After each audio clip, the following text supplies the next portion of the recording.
Hey y'all, Scott Bass here, Sup with Scott. I'm here to talk about head-to-head comparison of the SIC RS and the SIC Atlantis. I'll be showing you the 14-foot models today of both the RS and the Atlantis. The Atlantis only comes in 14. The the RS comes in a 12.6 and a 14. But for most intents and purposes, I think everybody's riding 14s now, so we don't even stock the 12.6 right now. We do sell a lot of the RSs. We do sell a lot of the Atlantises. They're both great boards, and they both have a specific purpose in mind for use. So if your use is more along one line, then you want to get the RS. If it's along another, you might want to consider buying the Atlantis. They both work great as all-around boards. You know, if you're just playing or doing fun paddling, but when you start racing, you might want to get one that's more in tune with the type of racing that you do. So I'm going to just start out with explaining a little bit about the differences of the RS and the Atlantis. There's some obvious differences. All right, they're the color. So the RS comes in the red, and the Atlantis is in the blue. The RS is really designed for more all-around use, as far as if you're doing a regular, most racing where it's mostly flat water or mixed chop and flat and side chop, stuff like that. The RS is a great all-around board for that. It's not going to excel at downwind. It's not going to excel at the really open water stuff, although it does just fine. And up until last year, it was pretty much the only board they had anyway that was a race board. So it's pretty much been their main race board for the last couple of years. And now the Atlantis just came in just the last 6 months, about a year, I guess. It was they announced it last year, but we really couldn't get them for about 3 or 4 months. So I think I've had mine about 6 months now. So the ones that I'm going to be showing you today, it's the 24.5-inch RS, and then the Atlantis is the 26. We sell the 24 and the 22 Atlantis, as well as we sell the 23 and the 26 RS. We just don't have those out right at the moment. I've got some more standing up in the corner over there. But for comparison purposes, these two boards are a little bit different because of the width, but you can see enough of the similarities and differences in them that it makes a great head-to-head comparison. So right off the bat, you'll notice that the RS is a little bit narrower in the front. The Atlantis has a little bit wider stance. It develops its width a lot quicker. And you'll also notice that the RS is lower is not quite as deep on the rails as the Atlantis. The Atlantis has a good bit extra rail height. I'd say probably maybe 2 inches right there. About 2 inches difference between the RS and the Atlantis. Now, where the deck is located, the Atlantis is further down than the RS. So it's closer to the water by about, I'd say probably about 1 inch or so closer to the water than the RS. So that really makes a big difference for getting your center of gravity lower and getting you down there where the board feels more stable. That's kind of why I chose this board, is because I really like that lower center of gravity and being closer to the water. The RS has side drains, so the water comes out the side holes here. And the Atlantis has a center hole drain in the handle. So the water goes right out the handle, and I'll show you the bottom of the boards here in a little bit. You'll see where the water comes out the handle. And it really fills that handle pocket up to where it's like just below the surface. So you're really standing on the water level. I'm a 1/4 inch higher because I've added that foam on there, but you're really standing at water level.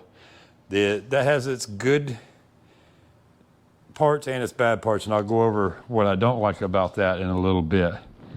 So going on back to the back, you can see they carry the deck pad all the way through, a little bit further back on the Atlantis. But honestly, I don't have to get back that far very often. And especially if I have it loaded, there's no way I'm even coming anywhere near that because I got gear right in the back there. But I have been back all the way back to the back on the RS, so I'm getting back in there somewhere on the Atlantis as well when I'm going on some downwinders. The RS has a more squared off tail, and the Atlantis has a little bit of a clipped off corners there. I think it just makes the board turn a little nicer. So one of the things about these long boards is they really track really good, and when you want to go turning them, if you're not back a little bit doing a buoy turn, if you're right in the middle, it's a little bit harder to turn the RS than it is the Atlantis. You can see they both come with race handles and bungees. And the race handles for me, I really don't use them for racing, but I do use them for hooking stuff on all the time. So they make great cargo latches as well. You can see I've got a little bit of rigging done on this RS as well. I've got a speedometer bracket and some GoPro brackets and stuff. Now, if we look at the amount of rocker that each one has, if you just go back here to the back of the board, okay, I get my hand about that far in before I touch. And then in the middle where it's the deeper part, I get right to the top of my knuckles. With the Atlantis, it's up there. I'm way up in here before I'm even touching, so it's a good bit more rocker. I'm going to say that that's about 2.5 inches right there. And on the RS, it's probably 1.5 inches. So it's probably another extra inch of rocker in the back. And that carries through the front as well. So on the front of the board,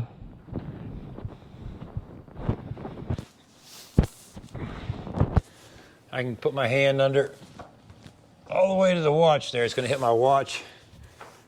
And on the RS, pretty close to the same there. So maybe they're about the same amount of rocker in the front. I don't know. It looks like it's probably pretty close. So about another inch or so more overall rocker between the two boards. But what you also get with the Atlantis is this big volume in the front. There's a lot more volume, even though the board has about the same amount of volume by size. So the 24-inch Atlantis and the 24-inch RS, pretty close, same volume. But because they dig it out of the cockpit there, they can add it into the bow, and the bow is where you get all that major stability from. So it really makes the board go through the water, and when you're going downwind, it keeps that nose from stuffing in the water as much, so you can stay on that center part of your board longer on the downwinder. And as you know, when you move back in the back of the board, you're putting the tail of the board in the water. You're really putting the brakes on as well. So if you can stay forward on the board more, it's really going to help the board accelerate on those downwind conditions. One of the things I don't like about the RS is the foot area here where you're standing is always wet. So that's not a problem down here in Florida. I don't mind a bit because, you know, the water's, even our cold water is way warmer than where most people paddle all the time. But it is something, if you live up north, then when you're paddling, your feet are in the water all the time. And it's not only the water, but then also the wind that's blowing your wet feet that makes your feet feel pretty cold. So you definitely have to wear booties on the RS a lot quicker than you would with the Atlantis. The Atlantis is nearly dry. Water, with the RS, the water comes in these side holes and it just washes along the deck. So there's almost always water on the deck. With the Atlantis, it only comes over the top, so it doesn't come up through the bottom at all because it's above the water line still. So the only water you get in is water coming down winter. Yeah, you're gonna get wet. But in normal paddling, your feet are nearly dry the whole time, so that's kind of nice. Where that is not so nice is that with the RS, because the deck is awash all the time, if you get some little weed pieces on there or grit, or you go by some trees and some leaves fall down, they get cleaned off pretty quick by the water going in and out. And you can actually scoop a little water in there and make it move pretty good. With the Atlantis, because the deck is relatively dry, anything that you get on the deck stays there. So you end up having to really work hard to get stuff out of the way. So if you're paddling in places where there's lots of little stuff that'll get on your deck, then it's kind of frustrating because you're all the time moving your feet trying to get it out from under your feet. So that's one of the things I don't like about the Atlantis that I do like about the RS. Although, like I said, I would take dry feet, especially like when I'm going to Alaska this summer, or the Yukon River, where the water's really, really cold, I'll take dry feed over wet feed any day of the year. Okay, I've turned them over so you can kind of see the bottoms. They both have a really similar bottom shape. The only big difference is with the Atlantis having the vent in the bottom, so that's kind of where the water comes out from the deck, what water there is. I really don't know how much. I guess I haven't had it out in really rough water yet, so I haven't had a lot of water in the cockpit. So I don't know how much you really need to be draining, because it doesn't seem like much comes in. So that's pretty cool that it's dry like that. And then going on towards the back, you can see they both have this dual channel. I'm not exactly sure what that does. I think it's supposed to help with tracking. And it does seem to, the boards seem to track really well. Now, I just noticed that the Atlantis carries that channel further forward. It's all the way up to the center of the board. Whereas with the RS, I'm going to say it's only about 2/3 of the board instead of, 1/3 of the board instead of half the board. So it's about half the board with a channel on the Atlantis, and about 1/3 of the board with a channel on the RS. Now, this is an older model RS. It's 2019, I think. They've gone to a new side drain thing, and I'm not sure if it's working better. So I'd have to check that to see, but the shape is the same. They haven't changed the shape. And they are made in Vietnam, which is one of the premier factories in the world. There's the same factory that a lot of the other high-end boards are made in the world. So if you're used to seeing Jimmy Lewis boards or Star boards or any of them, they're made in that same factory. So that's going to be sandwich type construction, which is totally different than just a fiberglass or carbon fiber on foam kind of construction. If you don't know the difference, it really is worth looking into. The sandwich construction makes a super strong, super durable board. These boards have been raced hard for, well, this RS has been raced hard for a couple of years, and I literally only have one little thing right here where I dragged it in the parking lot one day by accident. So I put a little clear epoxy on that.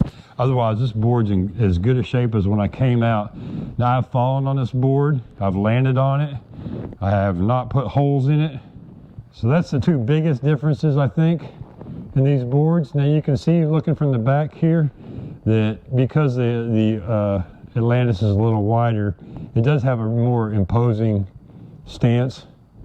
But I think the 24-inch Atlantis feels real close to the same as the 24-inch RS, stability-wise and performance-wise, and weight-wise, they're about the same as well. So a couple of really nice boards. You already know that I'm partial to SIC. We're an SIC dealer here, and you can see that I got almost every board they make in the shop right now, just because we love SIC boards. They're made in Vietnam, so they're super. So I hope you got something out of this video. I just wanted to kind of put the two boards side by side. I don't know if I've seen a whole lot of comparison videos done with these two. And I've got a schedule, and I'm going to try to get a couple of videos out every month. And particularly when we start getting closer to the racing time, I'm going to get more videos of racing and preparation and gear reviews and all that kind of stuff is coming. So thanks for watching, and of course, you know, everybody wants you to hit that like button and subscribe and hit the bell. Thanks for joining me on this adventure, and remember, paddle yourself to a better place today.